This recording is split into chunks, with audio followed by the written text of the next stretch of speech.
Noite para todo mundo.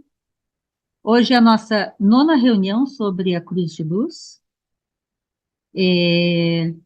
Hoje são 4 de abril de 24 e a gente vai pegar os últimos versos dos comentários à Cruz de Luz. A Cruz de Luz tem 25 versos, só lembrando, sobre a crucificação do ponto de vista gnóstico. É um ensinamento que Jesus está transmitindo a João, explicando o que é isto que João viu, sofreu e estava emocionalmente abalado pelo que ele percebeu. E aí Jesus dá uma explicação sobre isto que seria a crucificação, não apenas dele, mas de todos nós, né? Então, hoje a gente vai do verso 19 ao 25. Tem sido lentamente o estudo, porque, como eu disse, eu tento correr um pouco, mas às vezes não vale a pena, a gente fica patinando, né? Então, a gente vai estudando junto. Quem quiser falar, levanta a mãozinha, tá? E eu vou abrir os meus slides, como sempre, eu faço um resumo de cada parte, leio e a gente vai comentando. Eu vou começar pelo último slide da reunião passada, que foi o 18. A gente lê ele, vê se tem algum comentário que queremos fazer ainda, e aí a gente segue. E acredito que possivelmente vai sobrar um tempo, eu gostaria que ao finalizar o 25, a gente pegasse o hino, o, o poema da crucificação, e lesse ele por inteiro. Não assim, ler corrido, mas lendo pausadamente, para ver se a gente consegue ver agora melhor essa emenda de um ao outro, porque é um só texto, né? Em vários versos. E eu, hoje, reestudando, essa semana, na verdade, antes, para a reunião anterior, eu percebi que a gente vendo verso por verso, a gente tem uma noção sobre aquele verso, mas no contexto eles se amarram de uma forma bastante interessante, que talvez a gente relendo fique mais interessante ainda. Então, eu vou abrir meus slides.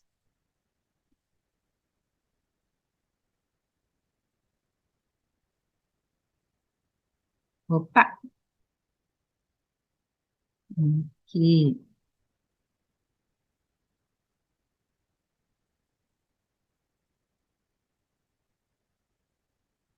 muito bom ver todos vocês aqui. Quero ver quando é que a gente vai fazer uma reunião do Gelux presencial, não vai ser fácil.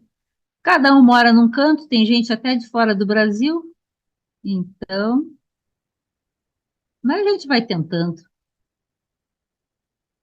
Por que que ele não estará? Agora abriu.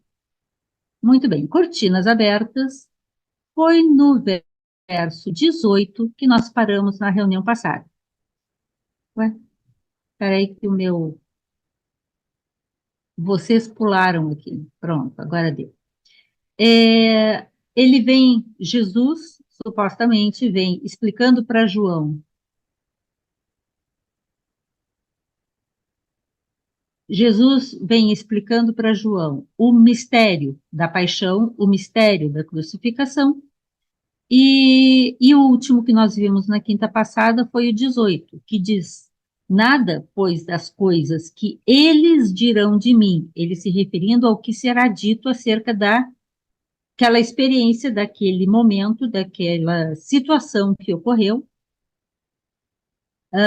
que as pessoas, nada do que eles dirão de mim, eu terei sofrido. Ao contrário, a paixão que eu mostrei a ti e ao resto, ou seja, ele está dizendo que ele está explicando sobre isso que foi vivenciado a João e ao resto, quer dizer, a outros discípulos, dançando-a, ou seja, a dança, o hino de Jesus, que é aquela dança sagrada, né, coordenada por Jesus como hierofante ali, quero que seja chamada de um mistério, porque essa dança, essa explicação, e hoje isso vai ficar muito claro nesses versos finais. Jesus faz esse trabalho para preparar as mentes deles para entender melhor esse mistério. E aí Peraí que não está andando. Tem a explicação, o comentário de Mide sobre esse verso 18, que vocês podem ver lá no... Peraí, lá no livro. E aí, a gente vai para o 19. Só um minuto. Oi? Foi em aula. Desculpem. Então, o 19.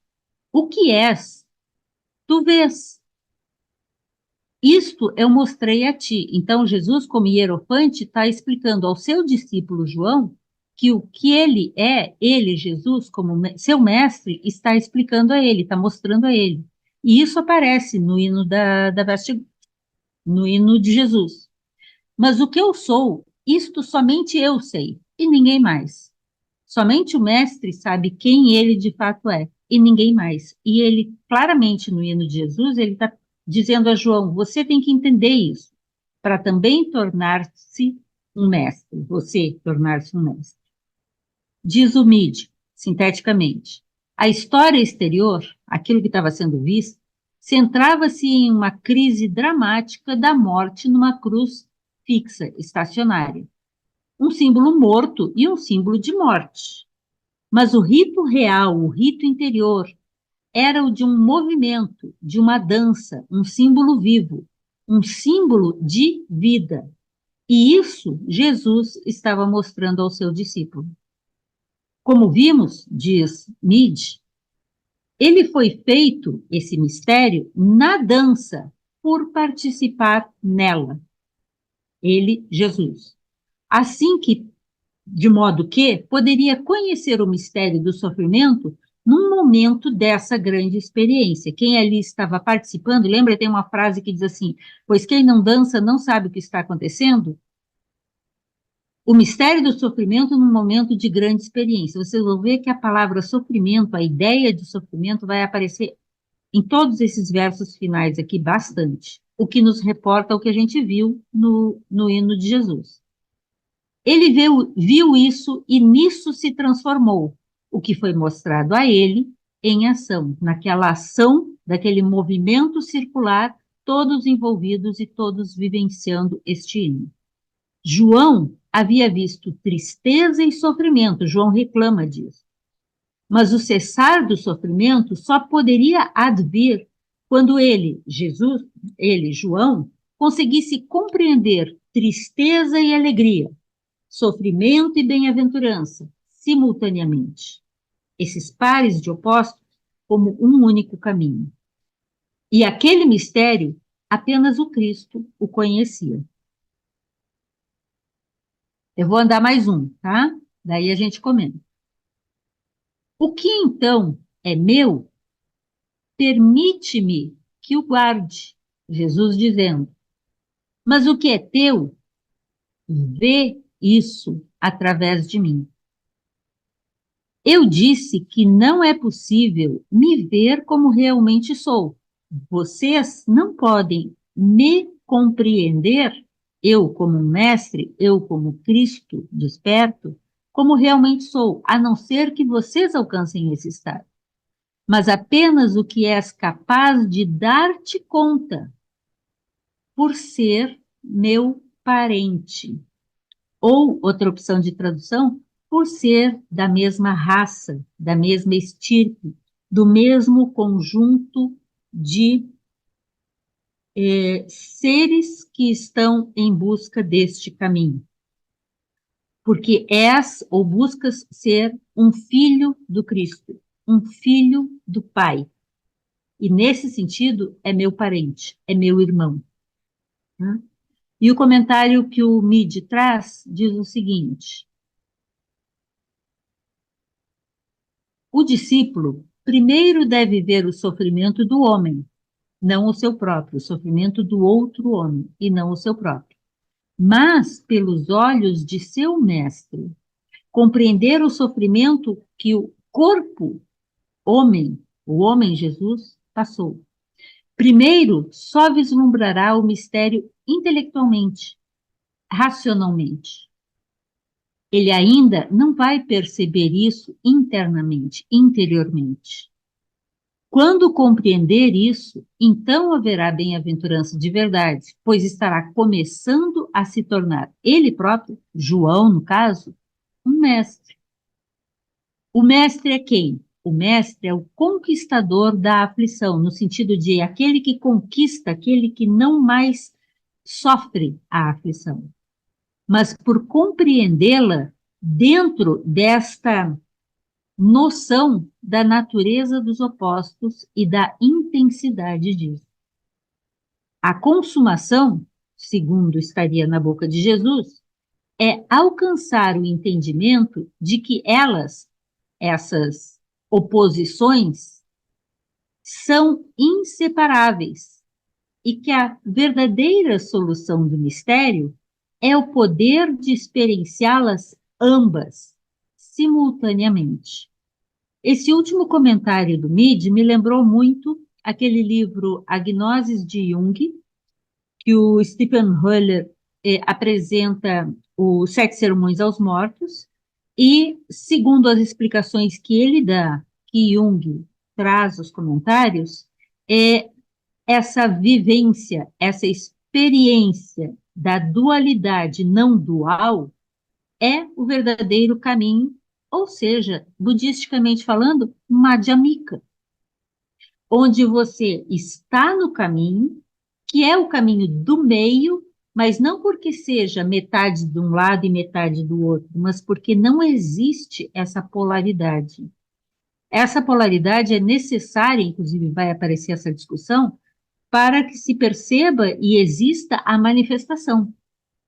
Porque não pode haver o outro se a gente não se percebe como um e outro. Alegria e tristeza, preto e branco, fora e dentro, e todas essas polaridades. Mas para a verdadeira compreensão do mistério, a polaridade deve ser compreendida como simultaneamente uma mesma. Um só, uma só vibração, um só tempo, um só espaço, um só momento, uma só ocorrência, né?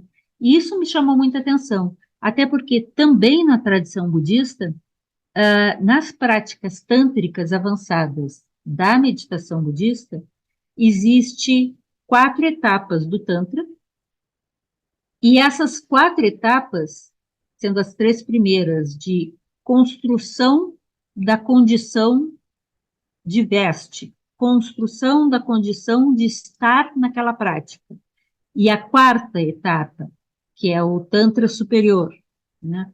Anuttara Tantra, é chamada de consumação.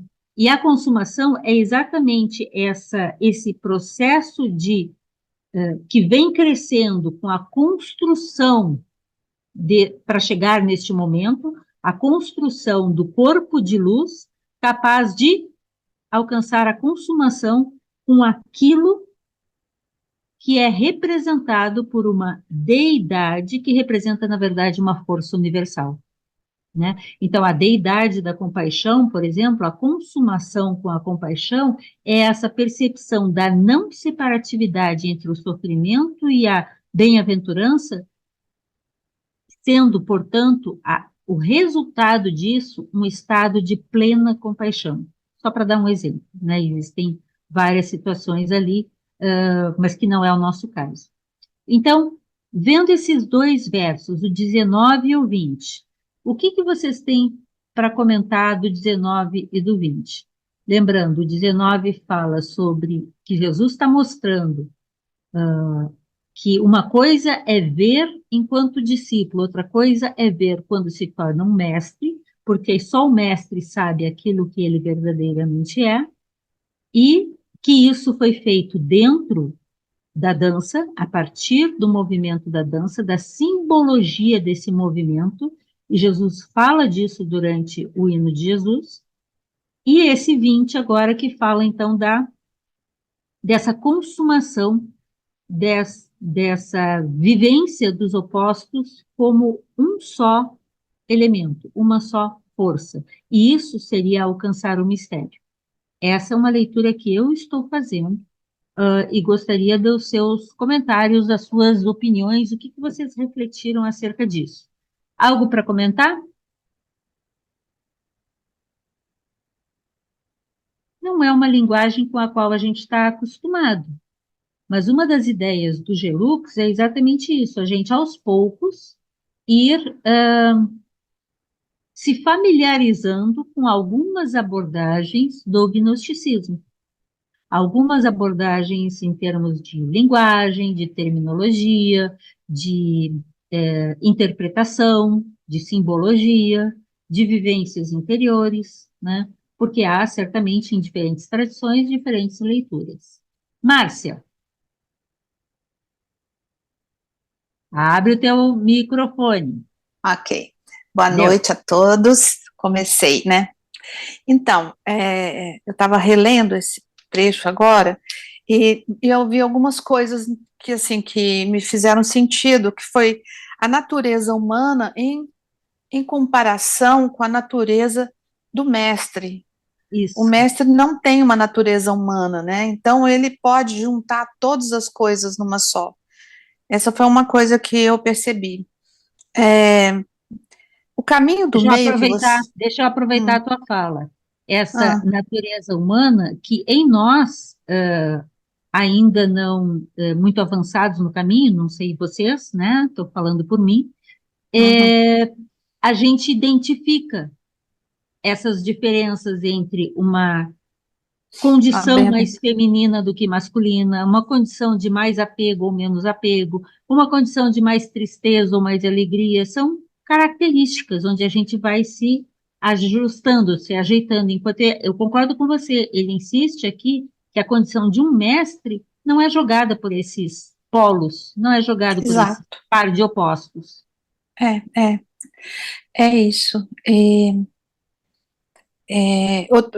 Um tempo atrás eu vi um monge budista falando disso, que uma pessoa mais evoluída, ou um mestre que seja, não diria assim, ai, eu adoro essa tal coisa. Por exemplo, eu adoro esse programa, ou adoro esse livro, ou adoro essa pessoa, ou o contrário, ah, eu tenho horror de fulano de tal, ou de tal coisa. Porque não tem isso, né? As coisas são, e não são nem de um jeito nem de outro. E quando eu pensei na dança, que a dança até agora há pouco eu não tinha entendido ainda, porque ele chamou isso de dança, né? Eu fiquei pensando, e não poderia ser um movimento, mas é que a dança é um movimento mais complexo, né? Ela vai, ela volta, ela tem movimentos para cima, movimentos para baixo.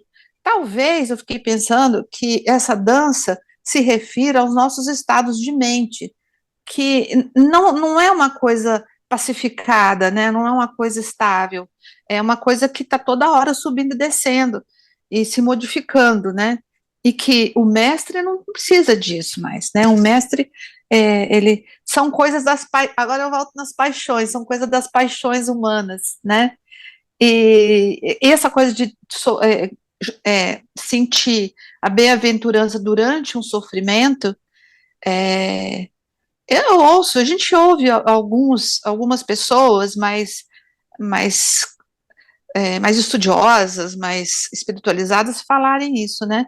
Aprendem sempre alguma coisa, ou uma frase que eu acho bacana demais, que é o seguinte, quando você fala, está sofrendo alguma coisa importante, você fala, puxa, mas por que eu?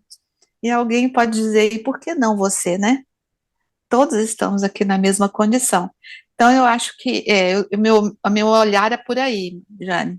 Achei interessante algo do que você disse agora sobre por que a dança também. Eu sou professora de dança. Uhum, E eu estou ministrando uma disciplina na universidade, nesse semestre, sobre o uhum, que é dança. E a aula passada foi a gente discutindo o que é dança. E eu achei uhum, interessante o que você disse, porque qual a diferença de ser um movimento qualquer ou ser chamado uma dança? E é uma dança uhum, circular, nesse caso. uhum. A É, dança circular está toda centrada em um centro, está toda tá bom. virada no centro. Tem isso E a também, dança tem um propósito. E a Uhum, maioria de nós, humanos comuns, penso assim, a gente não tem muito claro o nosso propósito. Se a gente tivesse muito claro o nosso propósito, a gente não tropeçava, a gente não desviava para cá, não caía Boa. pelas beiradas para cá ou para lá, a gente estaria dançando exatamente a dança que o universo espera de nós. E Uhum, talvez não seja bem assim. Mas foi uma coisa que você me fez pensar agora. A dança tem um uhum, propósito, a dança não é qualquer movimento. E quando ela é é, é, circular, então ela está em torno de um centro. Talvez é, seja a própria cruz. Se a gente entender talvez seja, o sentido que ele dá de cruz, que é esse sim. cruzamento entre o alto e o baixo e todas as manifestações, né? Interessante. Mas a sua Interessante. fala foi muito mais significativa para mim, acho que completou o sentido, a questão do propósito, né? E que não é uma coisa qualquer, né? Não é uma coisa qualquer. Se a gente pensar num corpo de baile, num balé, cada um quer expressar alguma coisa e faz os movimentos no sentido disso, de se expressar Tem o seu diante. papel naquele Tem uma rito. história, né? Tem uma narrativa, uma coisa assim. Interessante, Exato. Jane, gostei. Muito bom. Mas Bacana. isso é um pouco do que eu pensei sobre o GLUX, Grupo de Estudos do Lux. Não a Jane ficar fazendo palestra, mas a Uhum. gente ter essa oportunidade. Eu tenho aprendido muito aqui junto, porque assim, um traz uma experiência daqui, um faz um pensamento de lá, outro tem uma reflexão, uma meditação, e aí a gente vai agregando uns aos outros, e esse é meu objetivo. Né? Às vezes eu tenho que Uhum. dar umas podadas, porque a Jane fala muito e alguns também acabam falando muito e a gente tem que dar umas ajustadas. Mas eu estou gostando muito, Márcia. Nossa, foi muito bom. Obrigada. Agradeço. Também. Eu também agradeço. É, tem mais alguém com a mão levantada? Alguém veio? Denise, isso, Denise. Oi, deixa eu ativar aqui. Só um minutinho, Jane. Pronto. Você comentou sobre a gnose de Jung, né? Sim. E a gnose de Jung foi, eu acredito que, na minha percepção, foi o que ele tentou fazer, exatamente colocar no próprio processo alquímico e psicoterápico que a gente leva a vida inteira, não necessariamente com o analista, mas pelo próprio caminho que a gente vai traçar. E uma das primeiras etapas que o Jung fala é sobre o confronto dos opostos, né? Uhum. Exatamente essa cisígia. Cisígia. Essa é uma palavra típica do contexto gnóstico. Exatamente, essa cisígia, esse confronto. Não percebê-la agora como antagonistas, opostos como antagonistas, e sim como complementares. Aí a gente leva para aquela imagem que é bem síntese, que é o símbolo do tal, Sim, né? Que é perfeita. torna-se o todo, que contém tudo, exatamente. A questão, Jane, que eu tenho assim uma dúvida que eu gostaria de esclarecer, aí quem puder me responder, você também, é que a gente pode comparar exatamente a isso a uma etapa do processo alquímico que seja o solve e o coagula? Tipo, eu analiso, eu separo, eu tomo consciência, aí eu sintetizo, eu coagulo. Uhum. Eu, eu não sei, a mim me parece que isso diz respeito à questão do processo, né? É o que você está dizendo. Exatamente. Porque Exatamente. é Eu o posso nosso fazer esse exercício. tipo É, de comparação, porque muitas vezes a gente analisa e esquece de sintetizar. Aliás, é uma característica do ocidental, o processo analítico, não, sem síntese, né? Então, é isso que eu queria compartilhar para saber se alguém tem alguma coisa para complementar até você. eu, Seria esse, esse processo mesmo de você separar os opostos, você tomar consciência, como você diz, a dualidade é necessária para a manifestação, certo? Então você passa por um processo de contraste para você poder perceber, de uma análise, e depois você sintetiza, ou seja, você coagula. E assim a gente segue. eu acho bem interessante, acho bem interessante a tua proposta de abordagem, Denise, porque as coisas acontecem de alguma forma, e como você disse, nós ocidentais temos por hábito, né? Tudo tem que ser nos mínimos detalhes, mas ao Exato. mesmo tempo você Aliás, tem é o que nós estamos fazendo aqui agora. Exato, é isso. E Entendi. essa é uma mania que tem que ser tomado cuidado para a gente não exagerar, porque às vezes você fica só nos detalhes e, como você está chamando a atenção, não consegue ver esse todo. Você perde a noção do todo, né? Exato, da síntese, Exatamente. do um, né? De você reunir, exatamente. É isso, é isso. Interessante. Obrigada, Denise. Boa Nada, ideia. querido. Silvano, Está me ouvindo? estamos. Voltaste. Eu acho que você não estava aí Graças a nas Deus. últimas Ah, eu estava reuniões. louco para assistir essa aula aí. Mas, então, vou direto ao assunto. A Denise falou ali no tal, né? Bom, esse livro, assim, mexeu comigo bastante. A Cruz de Luz é um capítulo, assim, que, sabe, me despertou muitos, assim, pensamentos, muitas ideias. E como ela falou no tal, eu cheguei esses dias fazendo uma reflexão sobre a Cruz de Luz. Eu vejo ela como uma representação do tal, por causa dos opostos, o horizontal e o vertical, o embaixo, o em cima, a gênese, o criador e o criado. Cara, foi assim, um monte de pensamento na minha cabeça, tudo se encaixou, né?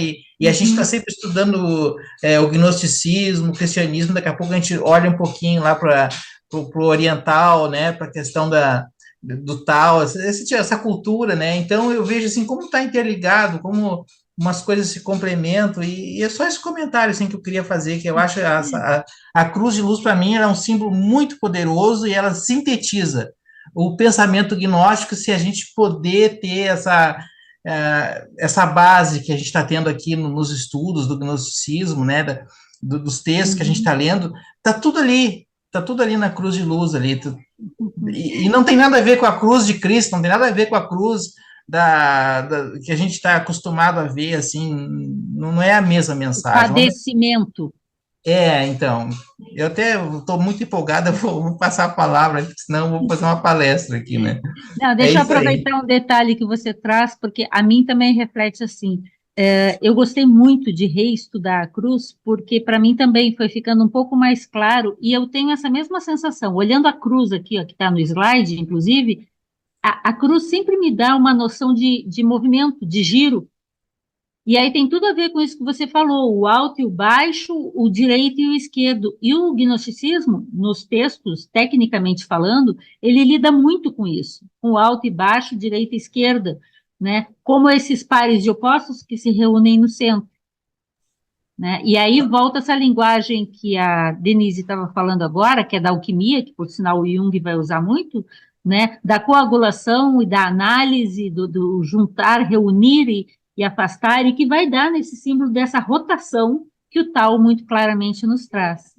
E assim, Jânio, na mesma forma que o vertical mostra uma descendência, uma caída, ele também mostra uma ascendência, a possibilidade de tu subir.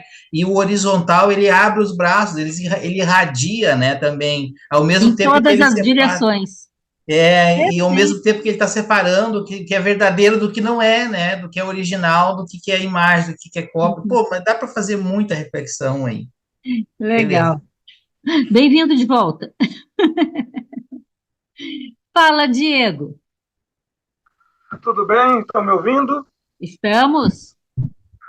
Então, nossa, eu gostei muito dessa passagem 19, principalmente na parte final, porque eu só consegui parar para ler hoje, né? Terça-feira eu não lembro se você ou mais gente daqui que está hoje estava no estudo da Laia, que o tema foi sobre o Jesus meditador, né? Fazendo Sim. meditação e yoga. E não tem como não, essa última parte que fala sobre o cessar do sofrimento, né? Sim. Não é disso, né?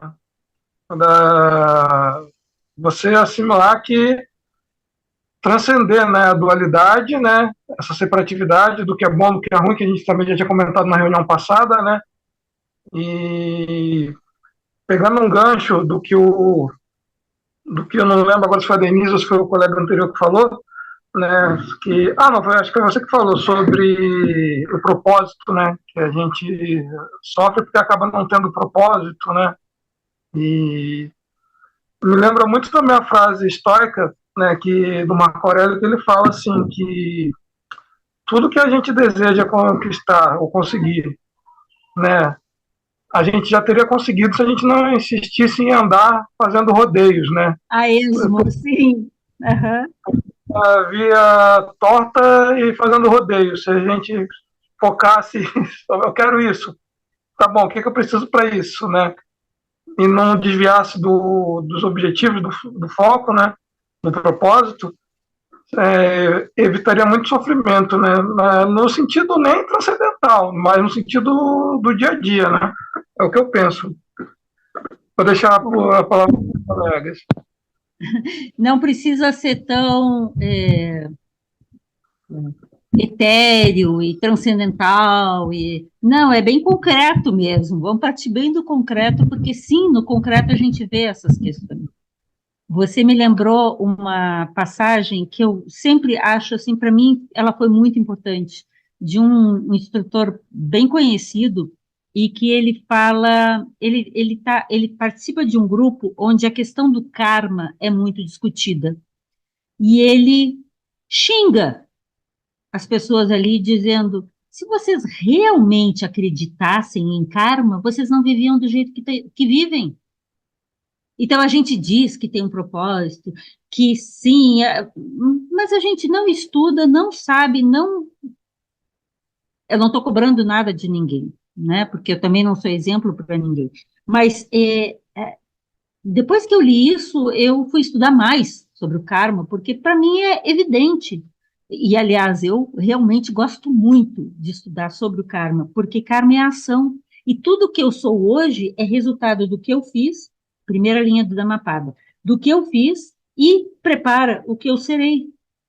Então, eu sou tudo o que sou, e as coisas não acontecem a esmo, e as minhas decisões são fruto em budismo se diz cetana, né, que é o principal fator mental que conduz a nossa mente às ações da mente, da fala e do corpo. Se a gente entender cetana e entender o karma funcionando, supostamente as nossas escolhas seriam mais claras, mas nem as nossas escolhas são claras. É aquela coisa, você quer mesmo? Toma, tá aqui a chave, é só fazer isso. Não sei. É muito isso, né, Diego? Não Isso tá também me claro. lembra uma palestra do. Isso me lembra até uma palestra do Bruno, eu não vou lembrar de qual texto foi exatamente, mas eu até anotei a frase não, o trecho que ele falou, porque eu achei muito interessante. Ele fala, né, que esse estado sansárico da gente, né, é um estado de confusão e está todo mundo confuso, surtado, e a gente não sabe o que vai trazer felicidade ou sofrimento, e a gente busca felicidade nas coisas que causam sofrimento, né? Então é a confusão. E eu acho que esse é o tema, tanto do hino de Jesus, quanto da explicação sobre a cruz. Por isso que achei interessante o que todos os colegas disseram até agora, e o Silvano trouxe isso com ênfase também, né? Foi muito bom. Posso ir adiante? Vamos lá, 19, 20 já lemos. 21, segue Jesus falando. Ouviste, Jesus está falando para João, ouviste, obrigado por a gente poder ouvir, que eu sofri. No entanto, diz Jesus, eu não sofri. Aquilo eu não sofri, embora eu tenha sofrido. Que eu fui perfurado, no entanto, eu não fui ferido. Que eu fui pendurado, no entanto, eu não fui pendurado. Que o sangue jorrou de mim, no entanto, ele não jorrou. Em uma palavra, as coisas que dizem ou que irão dizer a meu respeito, eu não as tive, eu não passei por elas. E as coisas que eles não dizem, estas sim eu sofri. Agora, o que elas são, eu decifrarei para ti, pois eu sei que tu compreenderás. Tomara a gente consiga compreender alguma coisa, né?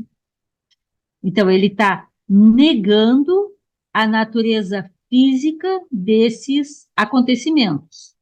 Pelo menos assim eu entendi.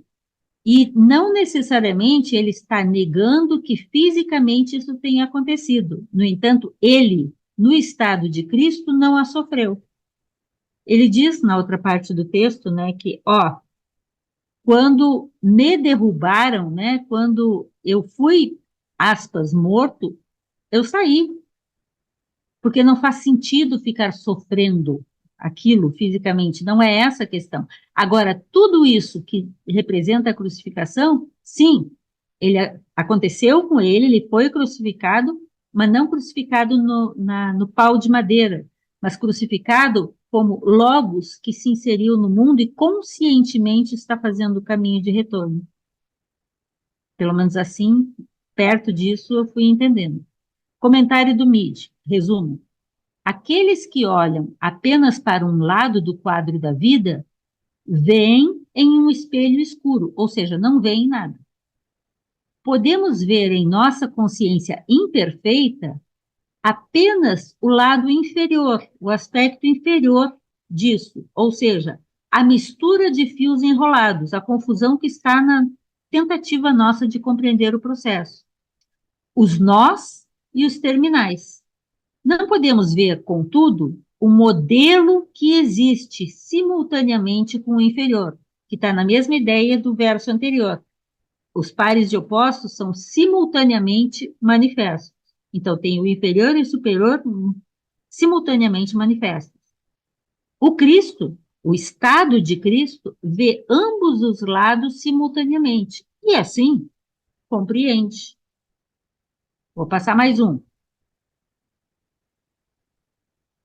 Compreende, portanto, em mim, a destruição de um logos, a perfuração de um logos, o sangue de um logos, o ferir de um logos, o pendurar ou enforcar, a palavra é hang, que tem esse sentido de pendurar pelo pescoço, de um logos, a paixão de um logos, o pregar ou, como ele já comentou nas passagens anteriores, o reunir as partes de um logos, a morte de um logos. Lembram que já houve essa discussão, ele mostrando que ali estava se referindo àquele mito de Osíris, né, que se espalham as partes e precisam ser reunidas.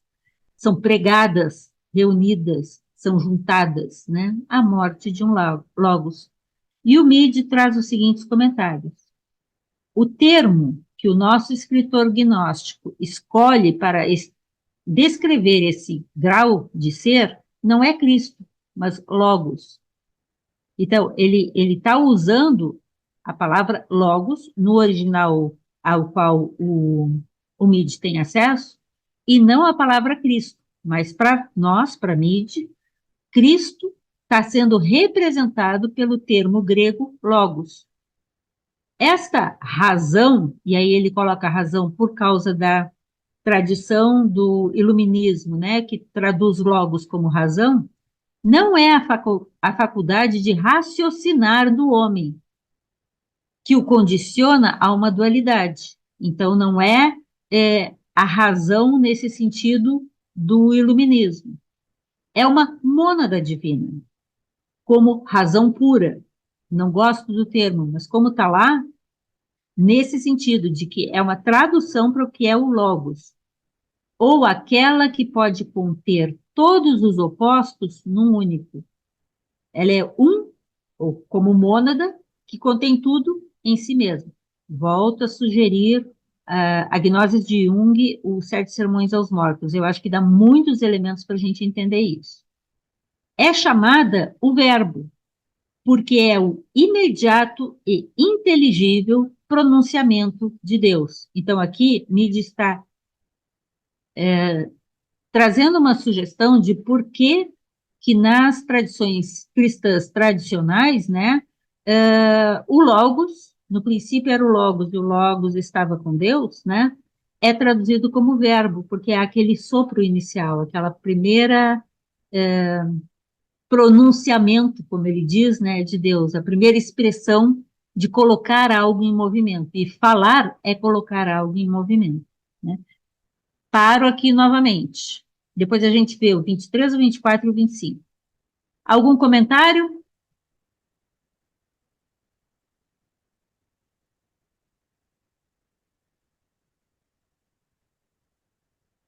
Tá, depois eu volto para esse.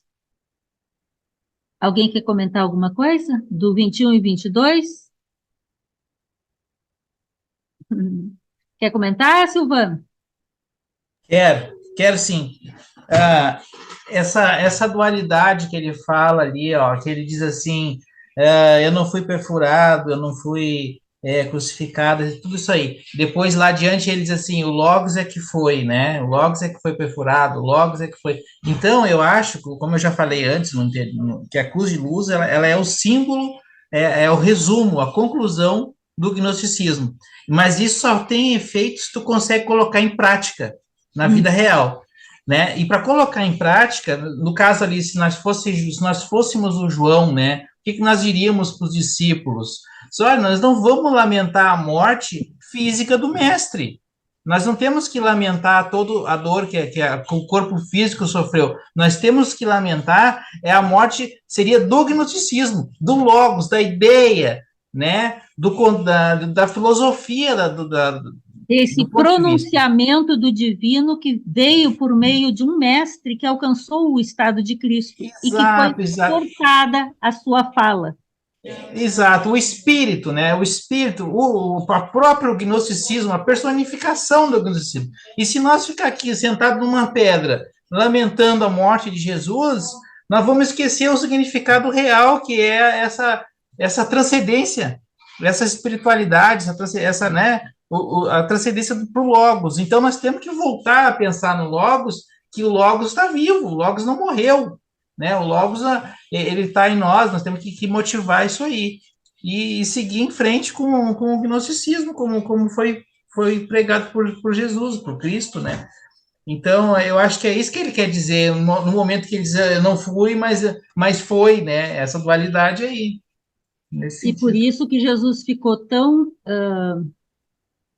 eu não sei a palavra exata para usar, mas voltou, permaneceu entre os discípulos por provavelmente quase um ano, porque ele tinha muito trabalho por fazer e o trabalho foi abortado pelas forças dos arcontes. Porque isso acontece, gente. Isso acontece. Isso acontece. Não é a primeira vez que um mestre é morto e não estava assim previsto. Bom, na minha opinião, Jesus não se entregou para ser morto pelos arcontes. Isso não faz nenhum sentido. Um mestre quer viver o máximo possível, tanto que é super comum. Mestres costumam viver mais de 80 anos, isso é super comum, né? Por quê? Porque a infância é um período em que ele pode fazer pouco, apesar de que precisa de muito treinamento, para então ele poder viver muitos anos ajudando, orientando, compartilhando o seu saber, os seus mistérios, a sua experiência com aqueles que buscam a sabedoria, né? Então ele não se entregaria para morrer, né? O pai deu seu único filho no sentido de que o Logos é o filho do pai e está em nós, a gente é que está morto e não enxerga, ou pelo menos essa é a minha leitura, me desculpa, Silvano, segue. Não, Jane, eu acho que tô bem alinhado, assim, eu compreendi exatamente, as tuas palavras, acho que está bem de acordo, assim, que eu estava pensando, era só esse comentário mesmo que eu estava fazendo.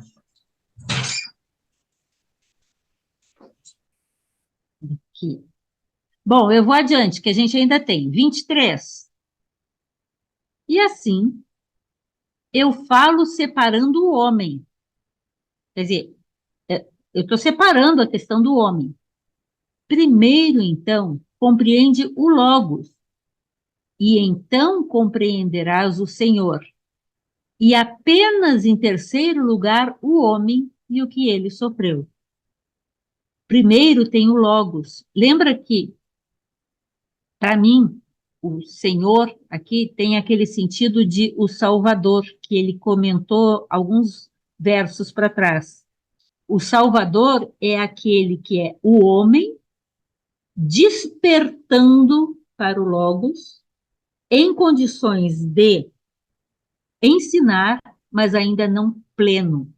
Esses, gnosticamente, em alguns dos textos do gnosticismo em Nag Hammadi e em Psofia, são chamados de salvadores.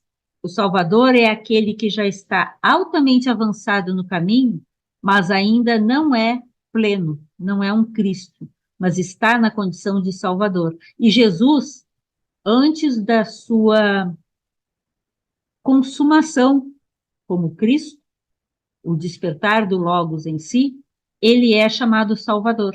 E isso está no próprio texto. Quem tem olhos para ver, que veja.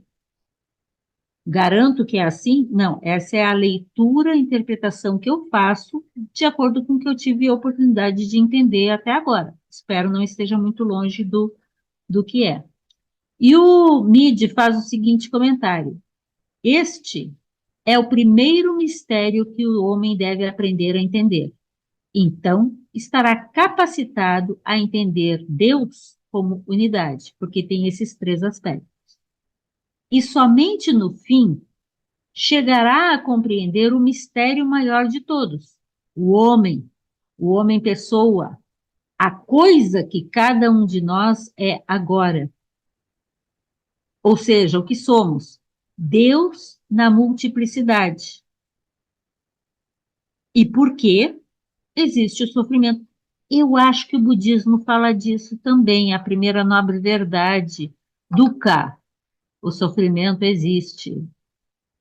Avidya, o sofrimento tem uma causa. E é disso que ele está falando.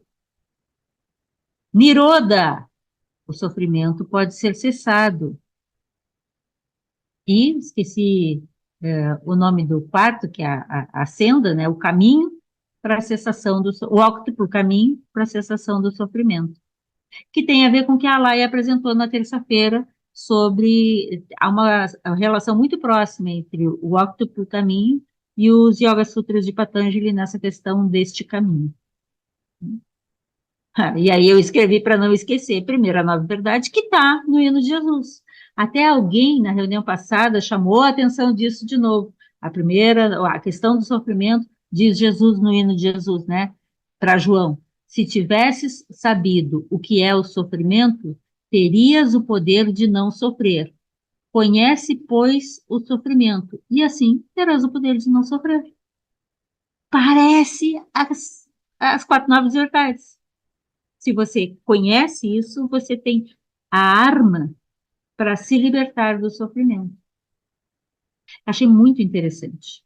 Muito interessante. Ninguém levantou a mãozinha. Eu vou seguindo. Eu estou conseguindo olhar o chat de vez em quando aqui.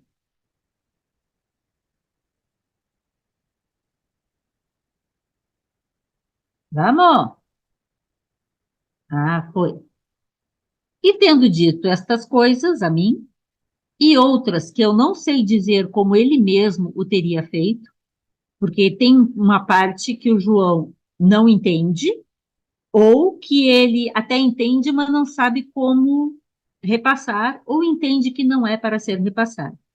Ele, o Jesus na condição Cristo, foi levado de volta ao alto. Ninguém da multidão o estava observando. Por quê? Porque a multidão não era capaz de vê-lo.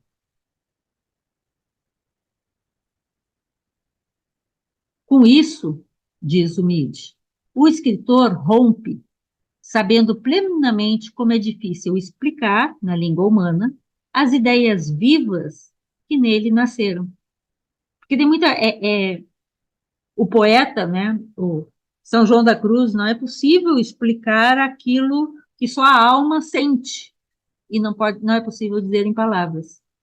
E sabendo que ainda há mais verdades maravilhosas, das quais ele apenas teve um vislumbre, ou ouviu algum eco, mas que sente não poder, de forma alguma, realçar de modo adequado. Então, ele cala.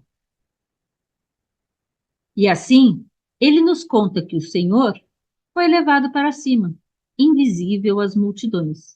Isto provavelmente quer dizer que ninguém, no estado de multiplicidade da natureza inferior, ou seja, aquele que está separado, já ouviram falar do problema da falsa noção de separatividade, né? Sakayaditi e essa noção de eu independente. Quem está nessa condição não pode contemplar a visão da unidade. E o último verso Quando desci, diz João, aqui não é mais as palavras de João, né? Ri de todos eles quando me contaram o que haviam feito com ele. Convicto ele, João, internamente, apenas desta verdade, a de que o Senhor gerou simbolicamente todas as coisas, e de acordo com o seu desígnio, com aquilo que ele precisava fazer para a conversão e salvação dos homens. Então, diz o Mide, quando João desce das alturas da contemplação, porque lembra, esses comentários aqui começa com João se afastando de onde Jesus está sendo assassinado, ou foi assassinado, e subindo ao Monte das Oliveiras, e Jesus o acolhe e diz, eu vim para tentar te dar um apoio, né, dessa desse movimento todo, essa emoção toda que você está sentindo. A Márcia tocava isso muito bem, né? Então, quando João desce das alturas da contemplação, sente-se capaz de rir dos ecos de suas dúvidas anteriores, dele mesmo, fantasias e falsas concepções. Ele, eu ainda não, porque está muita coisa boiando ainda, mas vamos lá.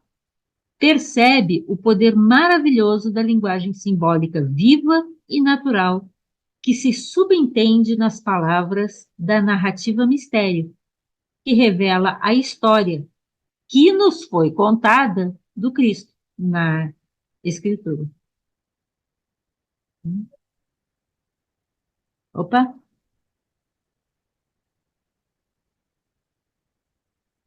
é isso. Então, desses últimos versos, mais algum comentário? Esse é o último.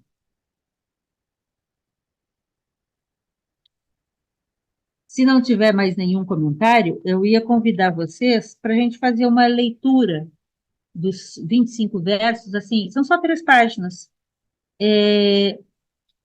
A Cruz de Luz, isso. Se vocês acharem que isso é pertinente.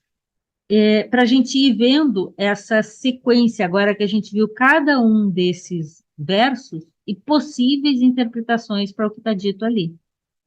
Óbvio, isso aqui é um material muito antigo, passa por muitas traduções e, portanto, a gente tem que abdicar, acho que a Denise chamou a atenção disso, abdicar um pouco de tentar entender os detalhes, porque não é os detalhes o que importa, é o conjunto, é a expressão do todo que aqui aparece, é aquilo que fala a alma. Possamos nós ter a possibilidade de, em tocando este material, termos um vislumbre do que pode ter sido o verdadeiro acontecimento. Mas esse é um convite, né? Alguém quer comentar alguma coisa? Posso ler? Vamos ler junto? Então lá vou eu. Estou na página 90, tá? E tendo dançado essas coisas conosco, o bem-amado, o Senhor, retirou-se. E nós, como se estivéssemos fora de nós mesmos, ou acordados de um sono, nos dispersamos cada um à sua maneira. Eu, no entanto, embora tivesse visto o início de sua paixão, não pude permanecer até o fim, retirando-me para o Monte das Oliveiras, chorando por aquilo que tinha acontecido. Acho que foi a Alaia que eu vi comentando assim que talvez eu sei que esse hino foi feito mais de uma vez por Jesus. Assim, há indícios de que isso tenha acontecido, que o hino era conhecido. Mas possivelmente o fato de se reunirem, e provavelmente se reuniam na casa de João, Madalena, Marta e Tiago Menor, né? Cuja mãe era Sara, ou Arsinói, e cujo pai era Zaqueu, né? Então, provavelmente, nessa casa eles faziam essa reunião, e talvez aí fizeram uma emboscada, né? Mas é uma suposição. E por isso João também está envolvido. Quando ele estava pendurado, como eu disse, até na nota aqui aparece, hang, é o sentido de enforcado, né? na árvore da cruz, e essa imagem aparece no Evangelho da Verdade de Valentino, tá? E também no Evangelho de Filipe, também, essa imagem. Na sexta hora do dia, a escuridão encobriu toda a terra, e o meu Senhor permaneceu no meio da caverna, encheu-a de luz e disse: João, para a multidão lá embaixo, em Jerusalém, eu estou sendo crucificado e atravessado por lanças e espadas. E vinagre e soro amargo me estão sendo dados para beber. Agora eu te falo, presta atenção no que eu digo. Fui eu quem fez com que teu coração subisse a este monte, a fim de que pudesses ouvir o que um discípulo deve aprender de um mestre e um homem de Deus. E tendo assim falado, ele me mostrou a cruz de luz, erguida, e em torno da cruz uma vasta multidão, e ali dentro uma forma e uma aparência semelhante, e na cruz outra multidão que não tinha forma. Quando alguém quiser dar uma paradinha para comentar alguma coisa, chama aqui, né?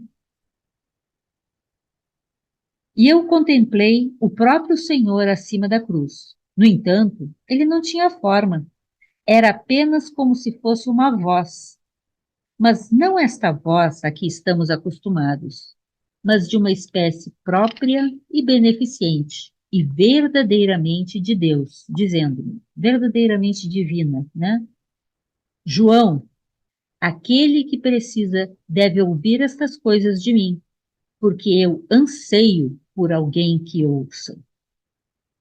Por causa de vocês, essa cruz de luz eu chamo algumas vezes de Logos, algumas vezes de mente, de Jesus, de Cristos, de porta, de caminho, de pão, de semente, de ressurreição, de filho, de pai, de espírito, de vida, de verdade, de fé, de graça.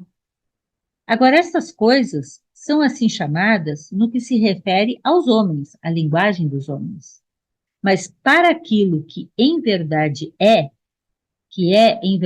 em si próprio, em seu próprio significado para si mesmo e declarado assim a nós, é a definição ou delimitação de todas as coisas, tanto a firme necessidade de coisas fixas a partir das coisas instáveis, quanto a harmonia da sabedoria. Nada claro, né? Mas é por aí. Jane, E posso como, falar? claro, Ali no item 6, né, que ele fala ali que eu contemplei o Senhor, eu vejo uma imagem assim dele tendo um estado alterado de consciência, um momento em que está se recebendo uma revelação, que ele está em sim, comunicação com o Logos, né? Então, ali ele está descrevendo o momento. Mas quando Jesus fala para ele que ele dá vários nomes à cruz de luz, né, que ele chama de caminho, de pão, de tudo, pô, isso é para mim, assim, é o resumo da doutrina, do conceito, da filosofia, do gnosticismo. Ele está dizendo que é a cruz de luz, e se tu fizer um desenho e tu começar a colocar cada coisa no lugar da cruz, ali em cima e abaixo, lá, à esquerda e à direita, tu vai conseguir encaixar tudo. Tudo que a está gente vê muitos desses símbolos explicados ali, né? vai estar ali, é uma mandala. Tu vai fazer uma mandala e tu vai colocar tudo ali naqueles quadrantes, né? E tu vai conseguir juntar todo o conceito do gnosticismo ali. Aí ele diz assim, ó, mas agora essas coisas são assim chamadas no que se refere aos homens, mas para aquilo que é verdade em si próprio, em seu próprio significado, para si mesmo e declarado a nós, é a definição ou delimitação. Ele está simplesmente ele está colocando, né? Ele está decifrando de todas as coisas, tanto a firme necessidade de coisas fixas, como a partir das coisas estáveis, quando a harmonia e a sabedoria. Para Então, mim, para mim, Silvano, fica muito claro nessa passagem, é uma das poucas passagens que eu sinto assim mais conforto de realmente parecer muito claro, que ele está dizendo assim, em linguagem humana, cada uma dessas coisas, a elas vai ser dado um nome. Mas isso é apenas uma delimitação, um nome, não E é a aí, coisa, e aí não me é vem aquilo que todas, a coisa é de fato.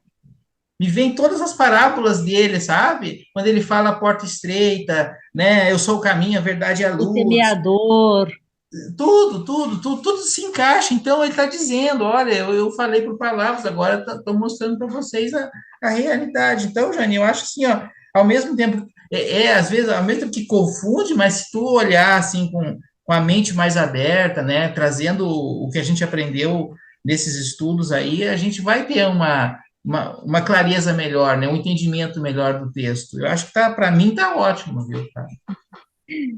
e bom, vou adiante. 10. E como isso é a sabedoria em harmonia, que assim ele terminou a 9, né? Como isso é sabedoria em harmonia, há os que estão na direita e os que estão na esquerda, porque ele vai falar o tempo todo sobre esses pares de opostos que buscam essa união em harmonia.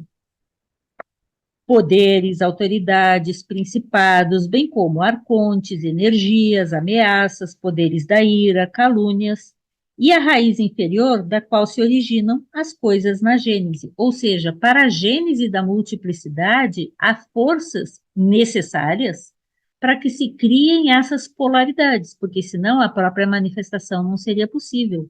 O problema é quando nós nos agregamos e nos associamos às forças da separatividade e, ao mesmo tempo, queremos ser unos, idênticos a Deus, conhecer o Pai que está em nós.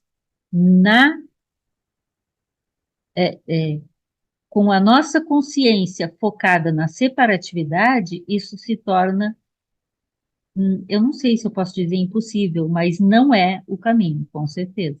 E isso, as várias tradições que eu conheço um pouco de algumas, todas são unânimes em comentar isso. Isso é unânime.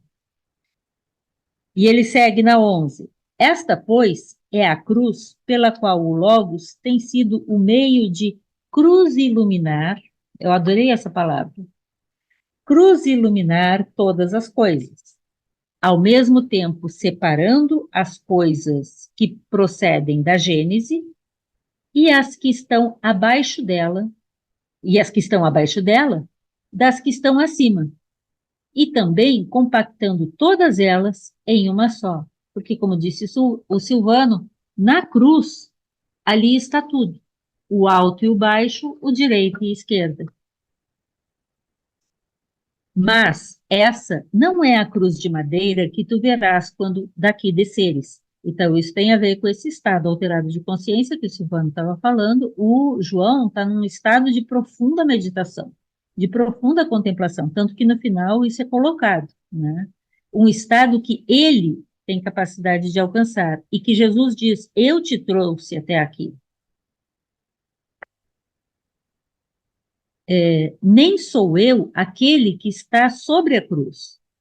Eu sou aquele que agora não vês, mas apenas ouves uma voz.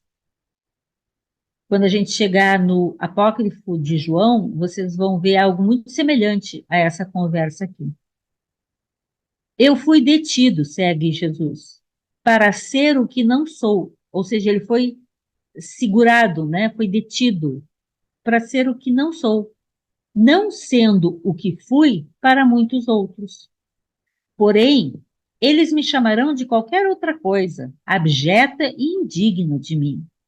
Da mesma forma como o local de repouso não é visto nem mencionado, muito mais eu, o Senhor, não serei visto e nem mencionado. Local de repouso, quem está no Viveca, vem já há algum tempo vendo, e anteontem a Laia voltou a esse tema, o local de repouso, que é uma temática muito repetida no gnosticismo, e que também está presente na Cabala, e também está presente na Yoga e no budismo, em várias tradições, e no Sufi também. Agora, a multidão que aparece em torno da cruz é a natureza inferior. E quanto àqueles que vês na cruz, se eles também não têm uma forma, é porque a estirpe inteira, ou cada membro dela, ou a raça inteira, ou cada membro dela, daquele que desceu ainda não foi reunida. Ou seja, a, a, a humanidade, no sentido antropos, ainda não está unida. E aqueles que vão alcançando o avanço neste caminho e despertando logos em si, vão contribuindo de forma que essa união vá se tornando cada vez mais possível, ou pelo menos assim eu entendo. 15. Mas quando a natureza superior, na verdade, a estirpe que está vindo para mim, em obediência à minha voz, for retomada, então tu, que agora me ouves atentamente, te transformarás nela, será parte dessa raça, dessa estirpe, dessa humanidade dos escolhidos. Isso muitas vezes é colocado em alguns textos assim. E ela não mais será o que é agora, mas estará acima como eu estou agora. Ou seja, cada um que alcançou esta condição estará onde está o Senhor Jesus, o Cristo, agora. Pois enquanto não te chamares meu, ou seja, é do meu time, eu não serei o que sou. Mas se me atenderes com atenção, ouvindo, tu também serás como eu sou. E eu serei o que fui, quando tu fores como eu sou comigo, porque disto tu és.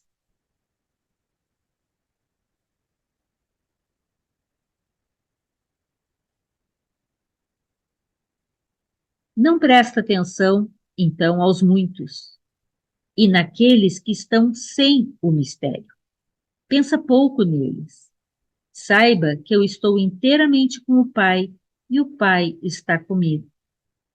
Nada, pois, das coisas que eles dirão de mim, eu terei sofrido. Ao contrário, a paixão que eu mostrei a ti e ao resto, dançando-a, quero que seja chamado de um mistério. Não é para todos. Os mistérios são para aqueles, aspas, escolhidos, mas é no sentido daqueles que se auto-escolhem, se colocando nessa condição.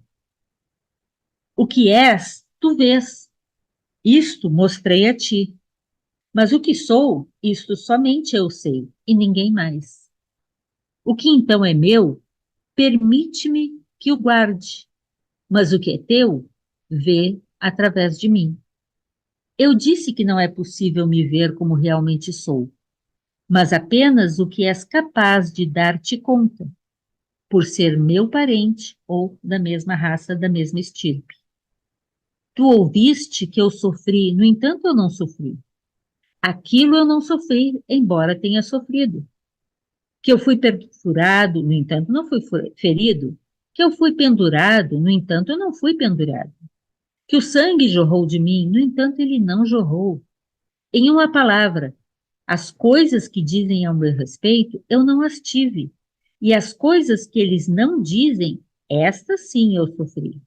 Agora, o que eles são, eu decifrarei para ti, pois sei que tu compreenderás.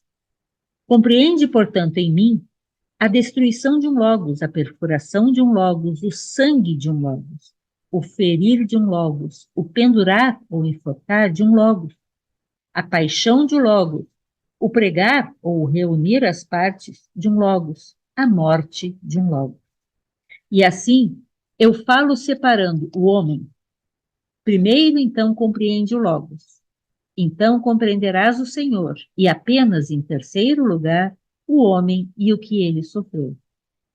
E tendo dito estas coisas, diz João, a mim, e outras que eu não sei dizer como ele mesmo o teria feito, ele foi levado de volta ao alto. Vejam, aqui não é fisicamente, aqui é essa veste de luz com a qual ele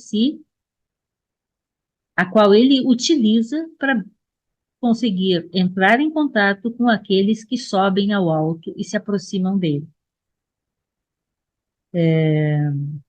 Ele foi levado de volta ao alto, ninguém da multidão observando-o. E quando desci, ri de todos eles, quando me contaram o que haviam feito com ele, convicto internamente apenas desta verdade. a de que o Senhor gerou simbolicamente todas as coisas, e de acordo com o seu desígnio para a conversão e salvação dos homens. E assim terminou a cruz de luz.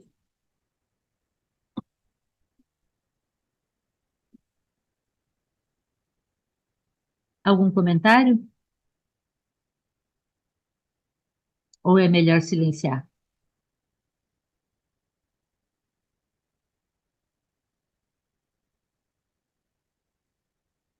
Oi, Mazé.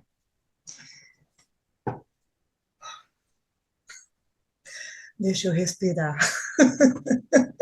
É forte, né? É muito forte. Escuta, tem uma coisa assim que me deixou intrigada agora nesse final, quando Paulo está ali eles, dando risada.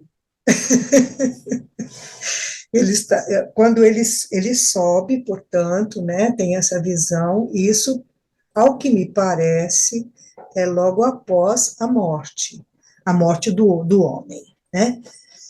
Mas você mesmo comentou isso, a gente sabe que aconteceu, porque tem relatos escritos sobre essa volta, de que que ele volta, então ele desce outras vezes nessa veste, certo? Nessa veste simbólica de luz, para poder continuar a instrução, é isso? Não simbólica. Não sei se eu usaria a palavra simbólica, Ah, porque lembram do texto que está no livro do Bardesanes, que está nos Atos de Tomé, o hino da veste de glória, fala da uhum, construção dessa veste.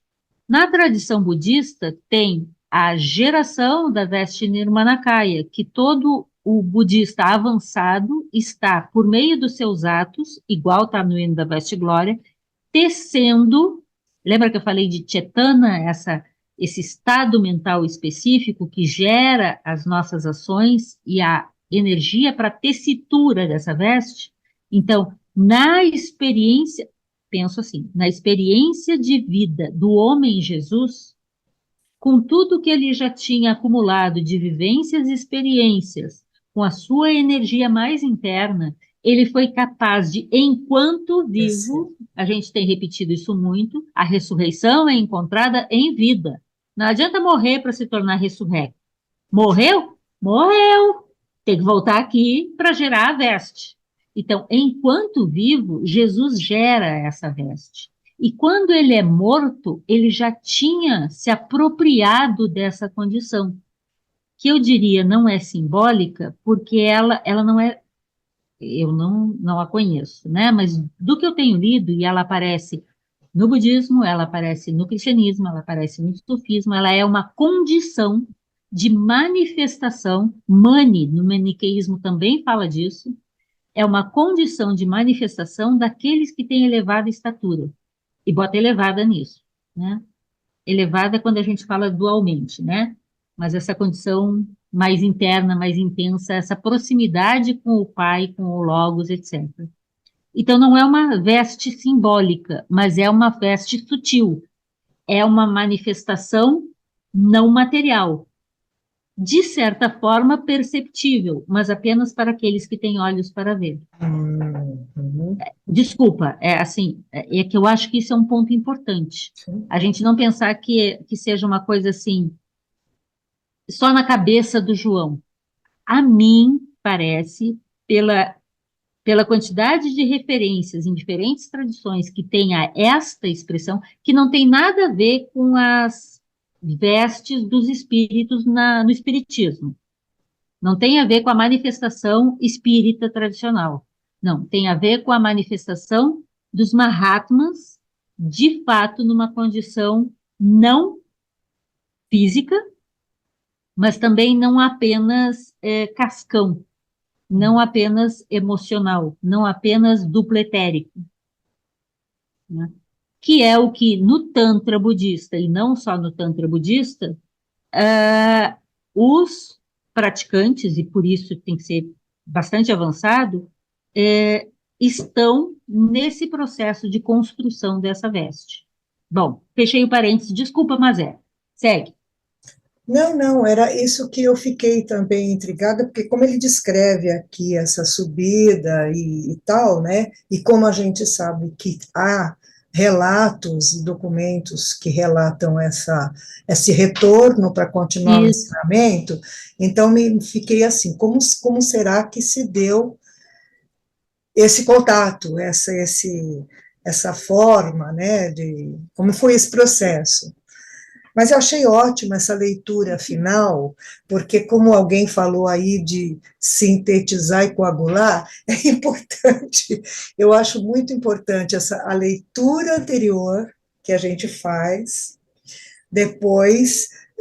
Depois você pega, olha a parte, olha a parte, olha a parte, depois você junta tudo, e eu acho que aí a gente pode ter uma ideia melhor, né? Uma visão Talvez. melhor, uma compreensão melhor, né? Muito bom. Eu não quero perder a oportunidade, mas é disso que você está comentando, porque eu acho que isso é um ponto central para tentativa, na minha leitura, para tentativa de compreensão desse texto especificamente, sobre essa manifestação de Jesus no seu pós-morte.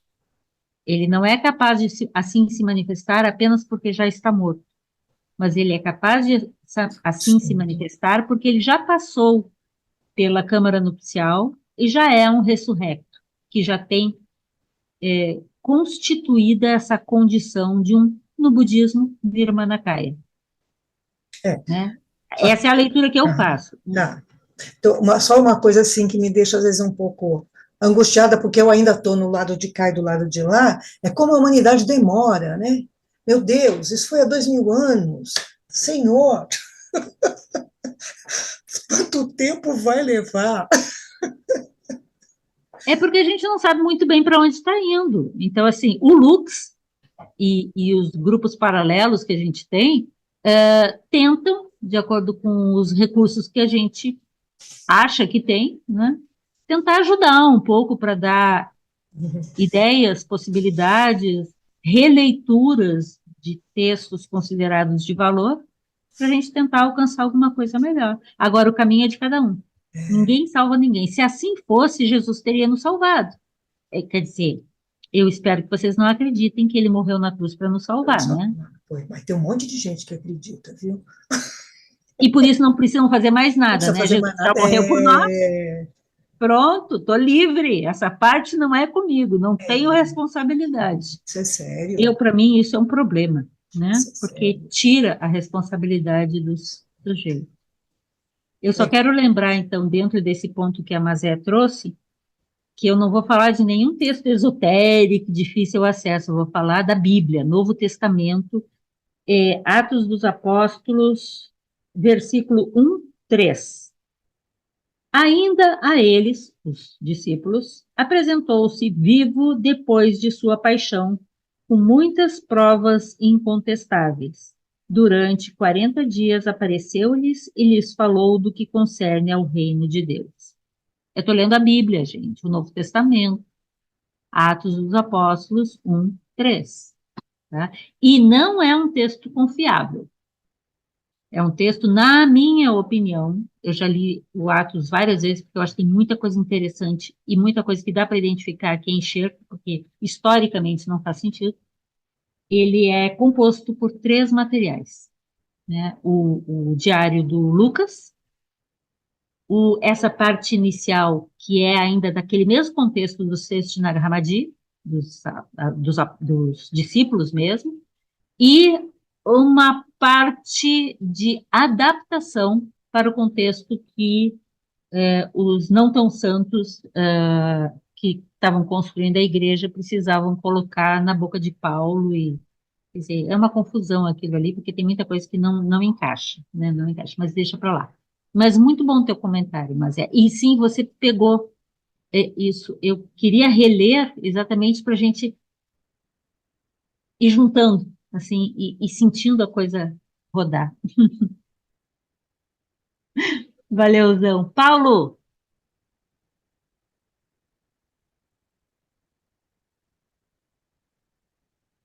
abre teu microfone. Tá. Olá, boa noite a É, todos e a todas, professora Jane. prazer conhecê-la. Ah, Assim, prazer, pessoalmente, Paulo. uma honra começar agora a estudar, né, a Gnosis e me É inscrevi a no primeira canal vez que você está recentemente. vindo, Paulo? É a primeira vez que estou vindo e gostaria de fazer um comentário mais de uma vivência pessoal em relação ao que eu vivi na espiritualidade com a Cruz de Luz, né? Eu, ali no verso 9, não, no verso 10, ele diz os que estão à direita e os que estão à esquerda. Bem, eu meditava e quando eu olhava à direita, eu via uma figura nem muito interessante. E quando me virava à esquerda, também não era muito atrativa aquela figura. Então ele devia ser um arconte, uma energia muito densa ainda, né? Mas e quando eu me mantive No centro, reto, mesmo meditando na posição sentada, eu em consegui equilíbrio. ter equilíbrio. Então, essa foi a experiência que eu tive. E a cruz de luz que eu vejo aqui, como o próprio mestre falava no verso 8, ele a chama de Jesus, né, de mente, de pão, de caminho. Então, daí eu senti essa experiência minha como uma iniciação, uma das iniciações, né, que eu tive na minha vida. Devem ter muito mais coisas ainda pela frente, mas eu gostaria de comentar que isso, ao parece, o texto é uma orientação para a gente que está no caminho, para nossa meditação, para que vai haver sofrimento e vai haver o êxtase ao mesmo tempo.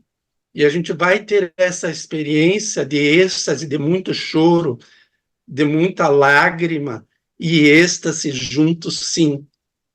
Mas isso pode ser independente né? É dependente de cada ser, de cada um de De nós, cada né? história. De cada história nossa, né?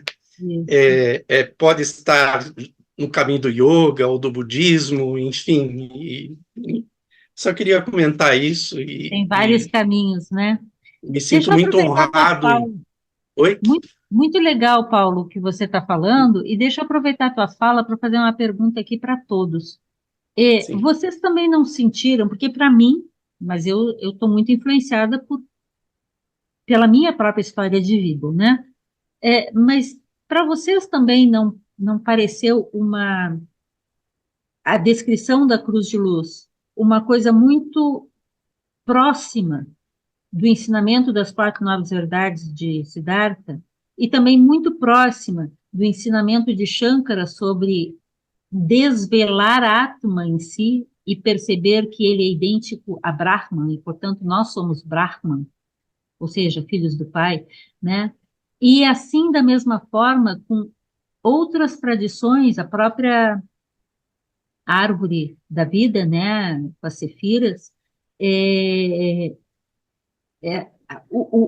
ir neste caminho até sair da polaridade, encontrar Da'at e alcançar Keter, que não é acabar com a polaridade, mas é não viver por elas, e tem muito a ver com o que o Paulo estava comentando sobre o sentimento que ele teve em relação a isso, né?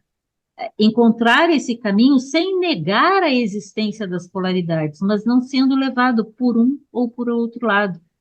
E assim, imagino que nas demais tradições, da mesma forma. Yara, na tradição sufi, a gente tem isso também, mas não me vem à mente agora um exemplo mais claro, mais nítido, assim. Eu acho muito interessante. E senti, assim, que o texto foi bastante útil, talvez para muitos de nós, nesse sentido de despertar algum tipo de reflexão. Na verdade, eu achei que foi muito mais um tom vibratório do que uma coisa mental. A sensação que eu tive com o texto foi menos mental racional e mais eu não diria devocional, mas talvez se aproximando mesmo dessa coisa devocional à luz, devocional à cruz, devocional a esse estado de cruz iluminar, nos colocando no centro de todas as forças do alto e baixo, da direita e da esquerda. Oh, desculpa, estou falando eu muito. Obrigada, Paulo. Diego, Você falou das cefiras, né? Eu não ia nem comentar, mas como você falou, eu estava vendo essa semana o vídeo do Rabino lá, o pessoal sempre posta alguma coisa lá no grupo da live e tal. É, ele falou sobre Dat, na verdade, ser filha de Keter. Achei interessante esse comentário que ele fez essa semana, não vou lembrar agora qual foi o dia, mas se quiser depois eu procuro e posto lá no nosso grupo. E você comentou, né, das tradições, eu também concordo que, nossa, é tudo bem relacionado, né, bem amarrado, né, só com nomes diferentes, né, conceitos diferentes, mas que são equivalentes, não tem como fugir, né. ambientes culturais diversos, em tempo e espaço, exigem um modo de expressão diverso. Siddhartha diz isso, né? Que não é possível ensinar a todos da mesma forma, porque um bom instrutor sabe ler, interpretar no outro a capacidade de compreensão que ele tem, a necessidade que ele tem. Eu sou educadora, né? E quando a gente aprende bem sobre educação, a gente sabe que você não ensina o que você quer, mas você desperta no outro a necessidade de saber aquilo que você considera que é importante para ele saber. Se ele não estiver interessado, ele não vai aprender. Você precisa abrir espaço para que ele queira. Então, eu acho que tem muito a ver com isso. O texto, eu acho que foi muito provocativo nesse sentido. Não para dar respostas, mas para mostrar possibilidades, principalmente por essa coisa que o Paulo agora falou, e o Silvano também já tinha falado, desses vários símbolos que ele resgata, que ele já usou tantas vezes, né? Eu achei bem interessante. Desculpa, Diego. Imagina, já tinha terminado, era só esse comentário que eu queria fazer. Eu acho interessante porque Daat fica bem no centro, desaparecido, e só aparece quando você consegue, uma interpretação, quando você consegue equilibrar Bitos e as duas aqui, que eu esqueci os nomes, né? Sabedoria, Binah e Hormá, que inclusive Binah e Romar. Isso, Binah e Romar. inclusive Quando nesse, isso equilibra, Daat aparece. E Daat aparece porque ela é filha direta do pai, que é Keter. Para mim, é uma imagem perfeita. e o interessante é que ele, nesse vídeo ele comenta, né, que o do símbolo de Hormá ser o óleo e de Binah ser o vinho, com relação a, acho que isso é um trecho lá de Provérbios, alguma coisa assim, falando, né, que as duas são sabedoria, só que uma é sabedoria de cima e a outra é sabedoria mundana, né? Então, que se você não consegue ter as duas, uma vai estar sempre em detrimento da outra. Né? Desculpa o barulho aqui, mas não é nem tocando terror. Aí, um em detrimento da outra. Então, se você faz essa união da transcendência, né, você consegue chegar em dar e você ter um pouco de cada. Você não vai ter tudo de tudo, mas você tem o essencial de cada. Essa parte aí eu não sei, mas isso é papo para outro momento. Eu não sei se a mim não me bate assim. Eu não acho que é ter um pouco de cada. Igual quem interpreta Madhyamika como não ser nem muito bonzinho, nem muito malzinho, nem muito da direita, nem muito da esquerda, mas é ser ambos e não ser nenhum. E para mim, da arte tem a ver com isso. Ter o equilíbrio de ambos os lados. O óleo e o vinho que se misturam, mas não são misturáveis, estão separados. Jane está falando demais. Odair,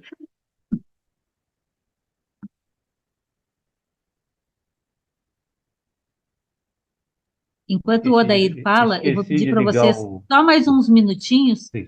porque nós temos que conversar sobre a outra reunião, o nosso de práticas de vida diária. Eu só vou jogar e a gente conversa depois lá no grupo, tá? Desculpa, Odair, está com você Não, a palavra. perfeito. Eu também não tinha ligado o microfone.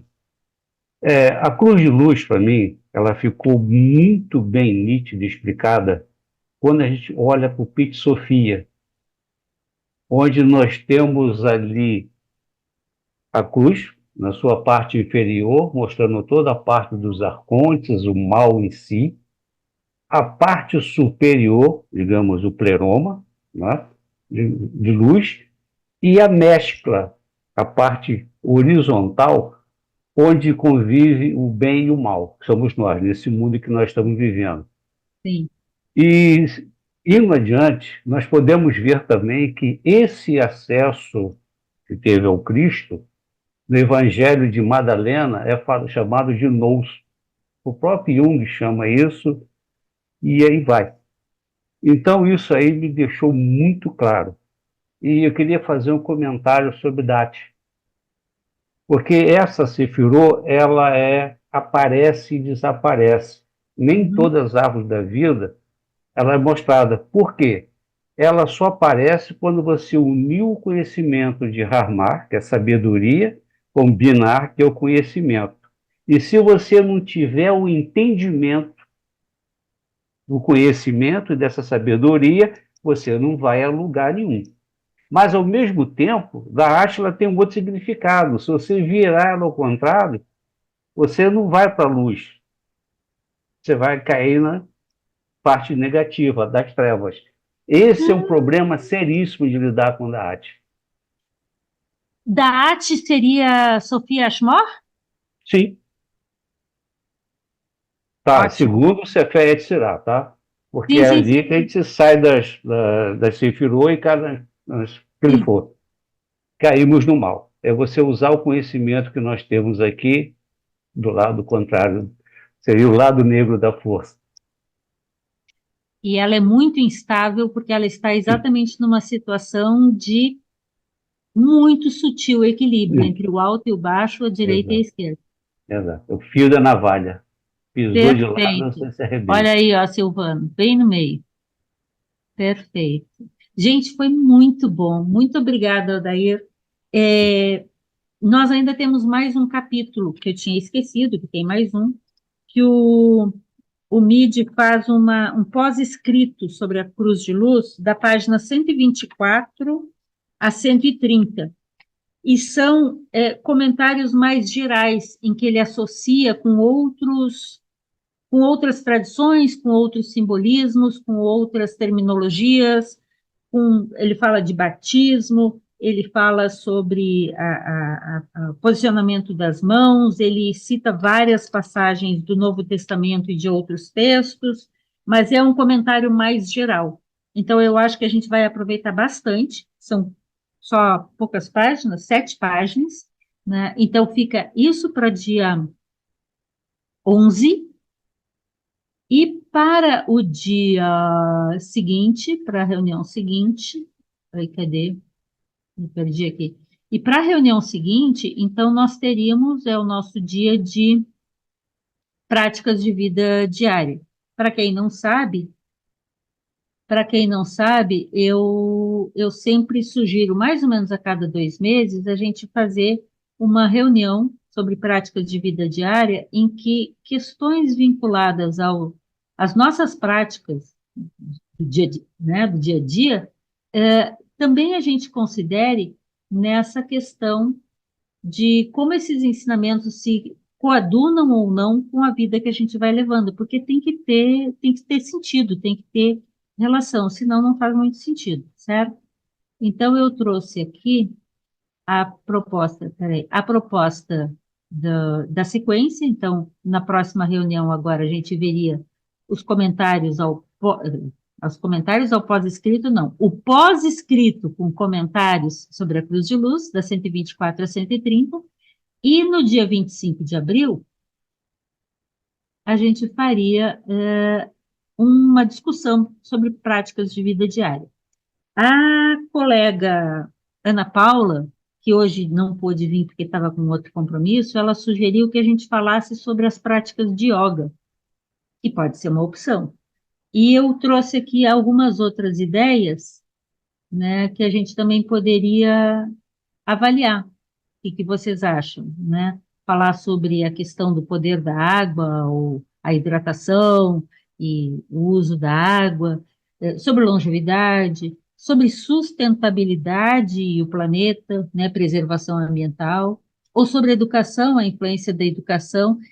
Qual é a ideia do Práticas de Vida Diária? É a gente ter um momento para a gente conversar sobre as nossas práticas de dia a dia, né? Porque, assim, na quinta-feira à noite eu estudo essas coisas. Agora, de sexta de manhã até quinta-feira à tarde, eu sou do mundo, né? Eu arranco de um, eu bato no outro, eu grito com o seguinte, eu não faço nada que tenha a ver com essas coisas. Aí, na quinta-noite, eu penso nisso. Eu estou brincando com vocês. Mas é que a gente provavelmente sente necessidade de haver essa inter-relação. E como eu sou uma pessoa muito do mundo, né, eu sempre senti falta dessa relação. Então, é aquele dia em que a gente, cada 2 meses, mais ou menos, a gente pega um tema diferente, mas traz ele dentro dessas nossas discussões. Então, não vamos resolver agora, eu só quero, podem comentar agora, né, mas eu quero que a gente coloque no grupo as nossas ideias e aí a gente define o que vai ser. É só para o dia 18, isso, para o dia 18, não é 25, desculpem. Dia 11, então, é o pós-escrito, dia 18, prática de vida diária, e dia 25, a gente começa a parte 1 do livro do João, que é João, o Essênio Gnóstico, né? E os textos de Qumran, né? Os manuscritos do Mar Morto, a comunidade de Qumran, o quarto evangelho, então o João mais nosso conhecido, tá? Então, uma sugestão de sequência, eu já sei que nós vamos levar mais tempo do que o que está previsto aí, mas a gente vai andando conforme a coisa andar. Quem quer fazer algum comentário, trazer alguma proposta? Mas você ia levantar a mão. Sim, rapidamente, eu vejo que dentro das propostas que você colocou, eu não consigo separar muito sustentabilidade, preservação ambiental e educação doméstica. Para mim, isso tudo é uma coisa só, e acho que a gente pode. Eu sou super fã dessa área, sou uma. Como é que é? Ativista. Uma ativista em preservação ambiental, então eu acho assim muito legal falar sobre isso e o que a gente mais pode fazer, além do que nós fazemos, como que nós podemos compartilhar isso com outras pessoas nos grupos que a gente vive, como que a gente pode, né, ajudar outros a gente manter a nossa humanidade viva. E a única casa que a gente tem, o planeta, equilibrado, quer dizer, essa questão da unicidade, eu acho que entra aí também, é uma ideia. Mas então, assim, eu só trouxe à mente coisas que me vieram, tá? Então, assim, a gente ainda tem uma próxima reunião, dia 11, e aí a gente bate martelo para o dia 18, tá? Mas lá no grupo a gente vai discutindo para ver ideias possíveis, e sim, eu só estou tentando botar vários títulos, mas, na verdade, a educação doméstica, a preservação ambiental, sustentabilidade, a própria longevidade e a questão da água, está tudo e misturado. Não, tudo uma coisa tem que estar tudo ligado. É a multiplicidade da manifestação do Uno. Pronto. É isso aí. Mas valeu, tudo bem? Então. Muito obrigada. Eu acho que a gente encerra aqui, né? Vamos fazer um fechamento? Vamos fazer o fechamento, e aí, em maio, a gente já vai estar no João, e aí conversando sobre o personagem. Aí a gente vai vendo o nosso calendário. Então, fechando aqui, vamos fazer o nosso fechamento. 1 minuto para desejar que essa energia que porventura tenhamos gerado aqui, por compaixão, por amor por todos os seres e pelo próprio planeta, possa ser disseminado em todas as direções, conectando o alto e o baixo e tocando todos os seres em todas as dimensões, para o equilíbrio de toda a vida em nosso universo.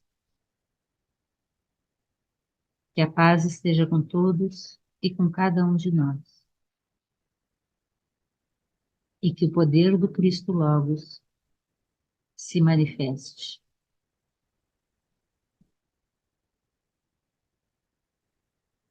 Que assim seja.